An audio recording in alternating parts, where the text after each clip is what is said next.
Good morning students. आपकी 11th class का आज हम ये थर्ड लेक्चर लेने जा रहे हैं चैप्टर फर्स्ट का। तो इसके पिछले लेक्चर में हमने आपको पदार्थ का वर्गीकरण पढ़ा रहे थे। तो फर्स्ट लेक्चर में आपको हमने भौतिक वर्गीकरण पढ़ाया था। सेकेंड लेक्चर में रासायनिक वर्गीकरण पढ़ा रहे थे। तो हमने रासायनिक वर्गीकरण में आपको जो शुद्ध पदार्थ में तत्व और यौगिक था वो पढ़ाया था, और तत्वों को जो धातु अधातु उपधातुओं में बांटा गया है वहाँ तक आपको हमने समझाया था कि धातुएं क्या होती हैं, अधातुएं क्या होती हैं और उपधातुएं क्या होती हैं। ठीक है ना, कि धातुएं जो इलेक्ट्रॉन को त्याग करके धनायन बनाती हैं वो धातुएं होती हैं। ये चीज़ हमने आपको अच्छे से समझाई थी। जो इलेक्ट्रॉन ग्रहण करके वे तत्व जो इलेक्ट्रॉन को ग्रहण करते हैं ऋणायन बनाते हैं उन्हें हम क्या कहते हैं, अधातु कहते हैं। और जिनमें धातु और अधातु दोनों के गुण पाए जाते हैं ऐसे तत्वों को हम क्या कहते हैं, उपधातु कहते हैं। यहाँ तक हम एक चीज़ आपको बताई थी। देखो ध्यान दो आप, हम पढ़ रहे थे पदार्थ का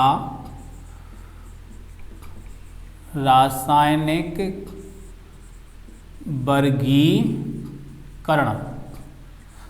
इस पदार्थ की रासायनिक वर्गीकरण यानी पदार्थ का जो रासायनिक वर्गीकरण है, इस वर्गीकरण में देखो पदार्थ को शुद्ध पदार्थ और मिश्रण और क्या मिश्रण में बांटा गया।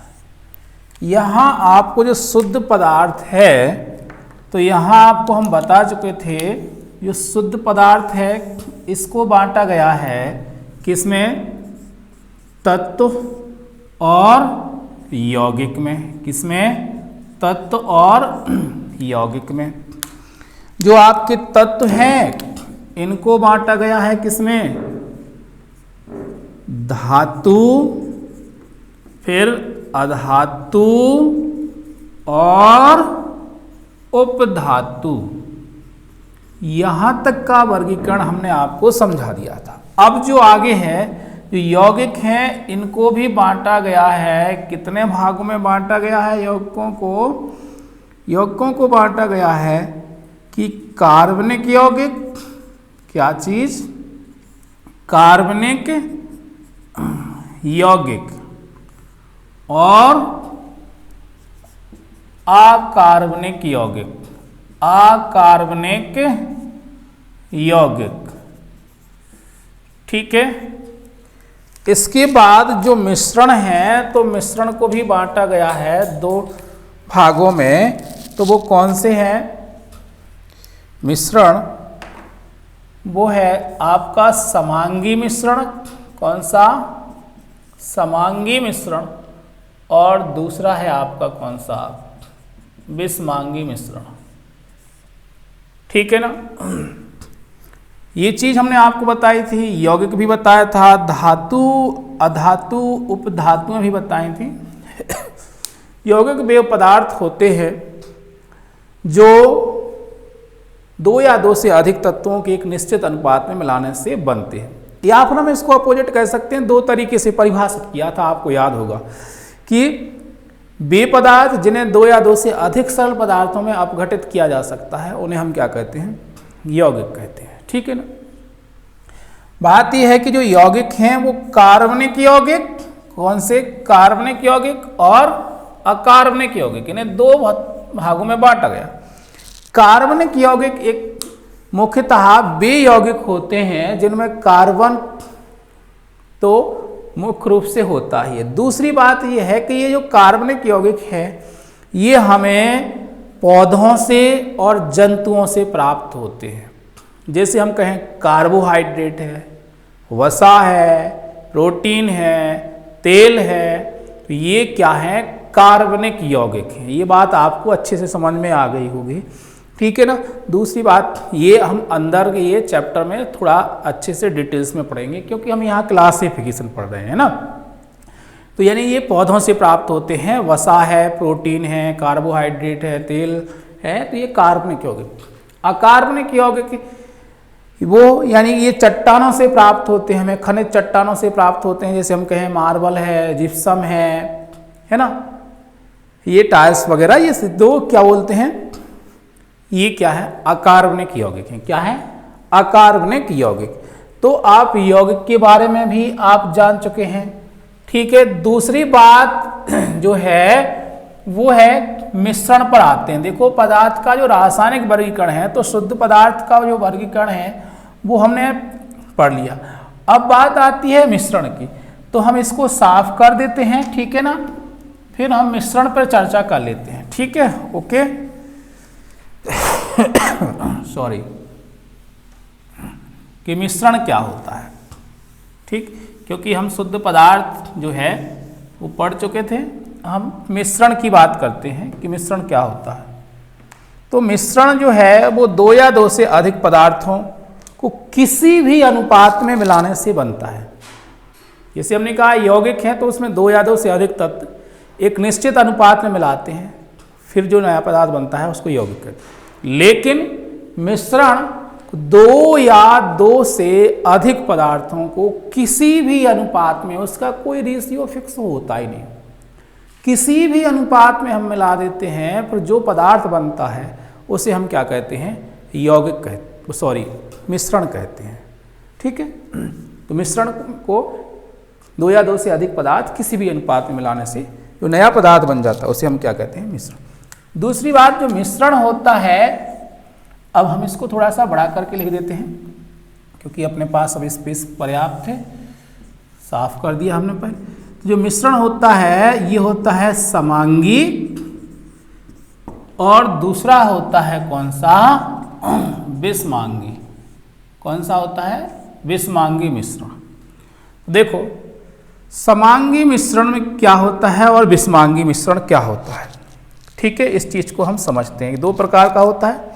समांगी मिश्रण वह मिश्रण है जिसमें दो या दो से अधिक पदार्थ इस प्रकार मिल जाते हैं कि उसमें विलय के कण जो है, इसमें हम ये कह सकते हैं कि दो या दो से अधिक जो पदार्थ हैं वह इस प्रकार मिल जाते हैं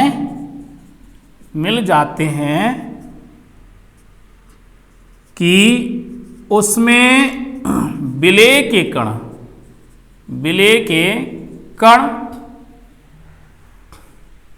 जो विलय के कण हैं वो सामान्यता दिखाई नहीं देते हैं। क्या है, दिखाई नहीं देते हैं। यानी ये उसमें विलय, जो विलायक होता है उसमें विलय के कण पूर्णतः क्या हो जाते हैं, मिल जाते हैं। थोड़ा एग्जाम्पल से समझते हैं हम इसको। देखो, जैसे हमने एक गिलास लिया, ठीक है, उस गिलास में हमने क्या कर लिया, जल ले लिया, और इसमें हमने उस जल में क्या कर ली, चीनी डाल दी। क्या कर दी, चीनी। अब ये चीनी और जो जल मिक्स हो गया, ये बन गया शरबत। ठीक है, ये विलयन बन गया। इस शरबत को हम क्या बोलेंगे, विलयन। अब क्या विलय होता है, क्या विलायक। तो विलयन में जिस चीज की मात्रा कम होती है वो विलय होता है। विलयन में जिस चीज की मात्रा कम होती है वो विलय होता है, वह पदार्थ विलय। और जिस चीज की मात्रा ज्यादा होती है वह पदार्थ क्या होता है, विलायक होता है। विलयन में जिस चीज की मात्रा ज्यादा होती है वो क्या होता है, विलायक। तो इस विलयन में आपको हम बताएं कि देखो, जल और चीनी का जो शरबत है, तो यहाँ पर चीनी की मात्रा कैसी होगी, कम होगी। कम होगी मतलब चीनी यहाँ पर क्या हो गई है, विलय कहलाएगी। क्या कहलाएगी, विलय। और जो जल है इसकी मात्रा कैसी होगी, अधिक होगी। तो ये जल जो है वो क्या कहलाएगा, विलायक कहलाएगा। क्या कहलाएगा, विलायक। अब आपको विलय और विलायक आसानी से समझ में आ गए होंगे। ठीक है, और इन दोनों से मिलकर जो बनता पदार्थ उसको हम विलयन कहते हैं। ठीक है, अब बात समझो कि हमने कहा है समांगी मिश्रण में कि दो या दो से अधिक पदार्थ उसमें इस प्रकार मिल जाते हैं कि उसमें विलेय के जो कण हैं, विलेय पदार्थ के जो कण हैं वो पूर्णतः मिक्स हो जाते हैं उसमें, यानी हम उनको देख नहीं सकते हैं, अपनी आंखों से विलेय के कणों को उस विलायक में देख नहीं सकते हैं, वो विलायक में पूरी तरह से मिक्स हो जाते हैं, पूर्णतः घुल जाते हैं। ऐसे मिश्रण को हम बोलते हैं क्या? समांगी मिश्रण। कौन सा मिश्रण? समांगी मिश्रण। और विलयन जो है जो वो समांगी मिश्रण ही होता है। जैसे हम कहें विलयन खालिस्तान मिश्रण है, तो विलयन एक समांगी मिश्रण है। कौन सा मिश्रण है? समांगी मिश्रण, क्योंकि उस विलयन में जो विलेय के कण हैं वो पूर्णतः क्या हो जाते हैं? घुल जाते हैं। ठीक है, ऐसे मिश्रण को हम क्या बोलते हैं? समांगी मिश्रण। और विलयन एक प्रकार का समांगी मिश्रण ही होता है। अब बात करते हैं हम किसकी? विषमांगी मिश्रण की। किसकी? विषमांगी मिश्रण। जो विषमांगी मिश्रण होता है इसमें जो विलेय है और विलायक है दोनों पूर्णतः मिलते नहीं है, पूरी तरह मिक्स नहीं होते हैं, आंशिक रूप से विलेय के कण इसमें क्या होते हैं? मिक्स हो जाते हैं। ये बात लिखी तो है ही है, थोड़ा सा इसको कंपेयर कर लेते हैं और एक एग्जाम्पल से हम समझ लेते हैं इसको। जैसे हमने यहाँ पर एक एग्जाम्पल लिया था, तो यहाँ भी एक एग्जाम्पल देखो, जैसे कि एक गिलास है और गिलास में हमने क्या है?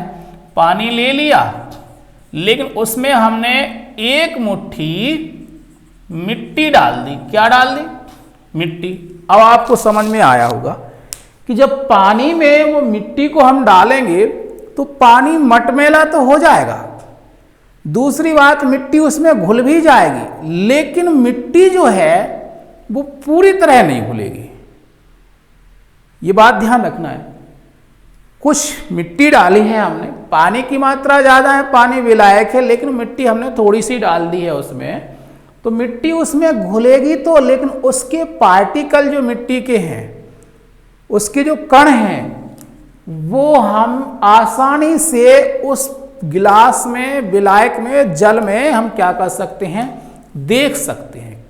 लेकिन आपको हमने यहां बताया था कि जैसे पानी में हमने चीनी डाली या नमक डाल दिया, वो पूरी तरह से क्या हो जाएगा? घुल जाएगा, उसको हम आसानी से नहीं देख सकते हैं।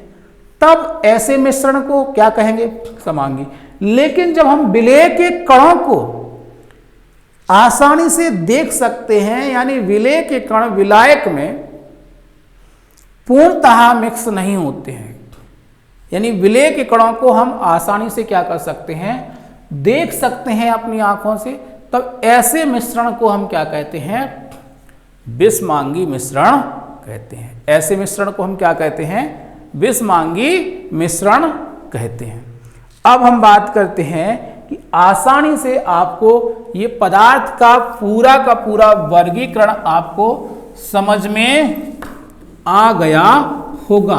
भौतिक वर्गीकरण और रासायनिक वर्गीकरण है ना, जो पदार्थ का है वो आपको अच्छे से समझ में आ गया होगा। एक बार थोड़ा सा हम कुछ रिवाइज कर देते हैं, आपके दिमाग में एक थीम्स बन जाए।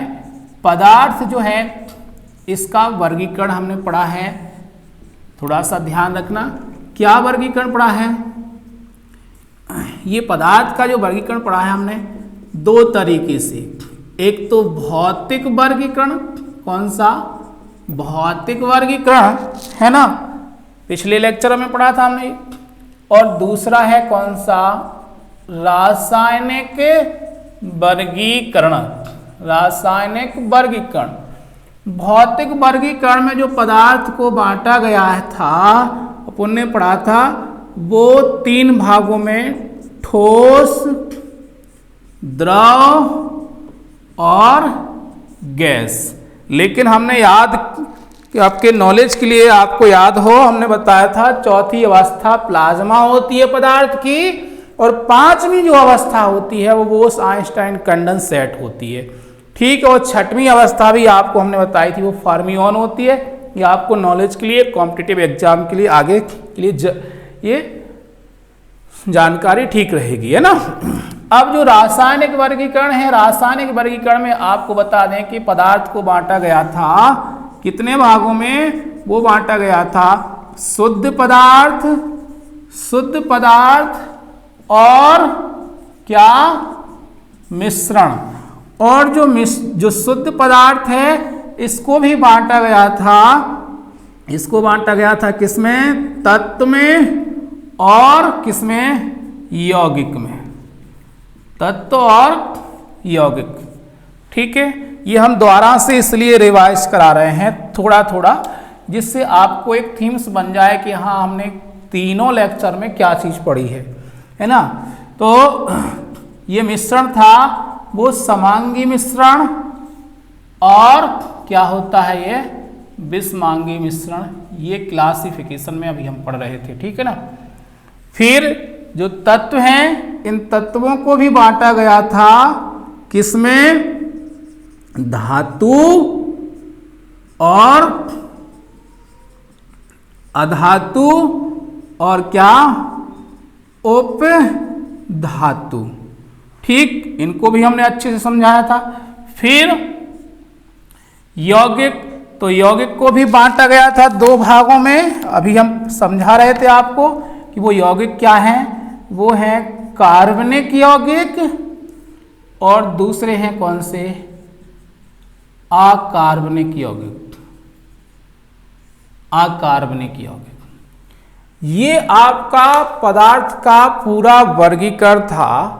ठीक है, पहले हमने आपको बताया था कि रसायन विज्ञान क्या होती है, रसायन विज्ञान का संबंध किससे है, फिर पदार्थ के बारे में कि उसका संबंध पदार्थ से है उसको, फिर पदार्थ का वर्गीकरण है ना, तो आपको भौतिक वर्गीकरण, फिर ये रासायनिक वर्गीकरण।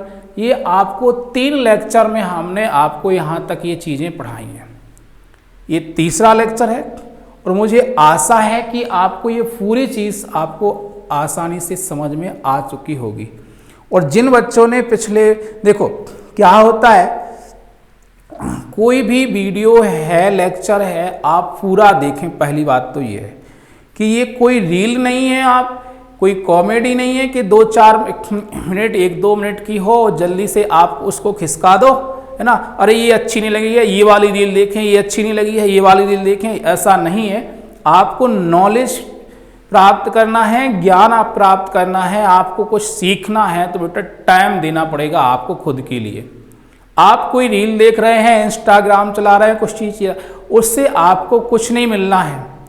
ये आप समय दुरुपयोग कर रहे हैं, समझ रहे हैं आप बात को। लेकिन आप जो क्लास, जिस क्लास में आप पढ़ रहे हैं, अगर आप उसका वीडियो आप देख रहे हैं, वो लेक्चर आप पढ़ रहे हैं, है ना, कोई भी चीज़ आप पढ़ रहे हैं, तो वो आप खुद के लिए आप समय दे रहे हैं। और आपको खुद, देखो फालतू समय ना देकर आप खुद के लिए समय तो दें।